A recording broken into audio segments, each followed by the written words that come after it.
Salut, moi c'est Jérôme. Salut, moi c'est David.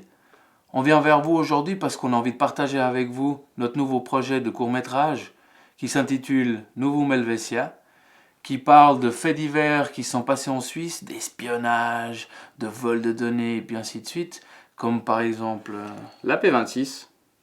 Vous connaissez la P26? Allez, 2 minutes de culture.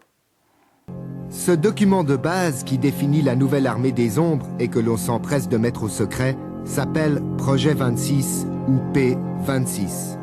P26, on le doit au chef d'état-major Zumstein. Son mandat est de préparer, déclencher et conduire la résistance en cas d'occupation du territoire suisse par l'ennemi.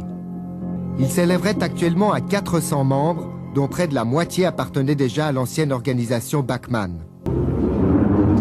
L'organisation P26 possédait des locaux souterrains dans toute la Suisse, comme vraisemblablement sous cet immeuble de Berne, lequel abritait l'ancien siège des services secrets de Bachmann.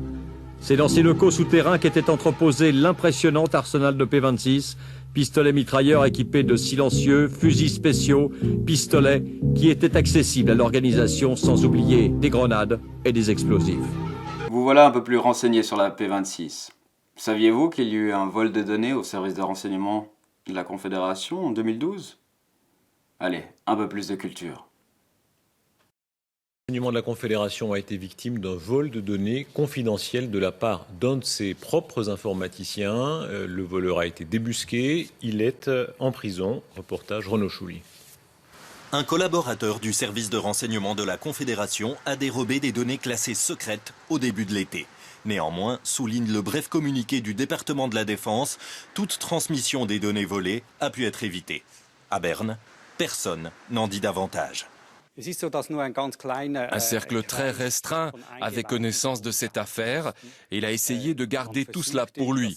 Pourquoi? Ça, on ne le sait pas. Maintenant que vous êtes au clair avec tous ces faits réels, vous comprenez pourquoi on s'en est inspiré pour notre court-métrage.